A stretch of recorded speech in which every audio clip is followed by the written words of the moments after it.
আসসালামু আলাইকুম। আমরা কিন্তু সবাই মুসলমান, কেউ কামে কেউ নামে। কেউ বাপদাদা ছিল মুসলমান, সেই সূত্রে মুসলমান। কেউ আল্লাহ আল্লাহ রাসূলকে ভালোবাসা মুসলমান আমাদের মধ্যে। তো বিষয়টা হয়েছে, আপনার জীবনের অনেকটি বছর পার হয়ে গেছে। যেমন আপনার বয়স 30,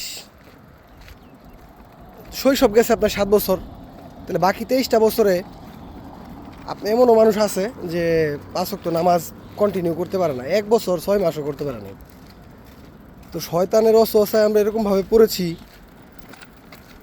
যেটা থেকে বেরোয় আসা অসম্ভব বর্তমান আমাদের কাছে মনে হয়। কিন্তু বেরোয় আসা কিন্তু একবারে ইজি, একবারে সোজা।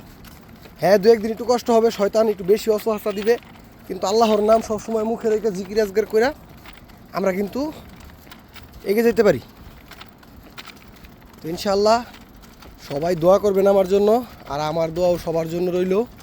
সবাই কন্টিনিউ করেন, 5 ওয়াক্ত নামাজ পড়েন। ইনশাআল্লাহ জীবনের গুনাহ মাফ হওয়ার জন্য একটা সেজদাই যথেষ্ট, একটা ওয়াক্তের একটা সেজদাই যথেষ্ট।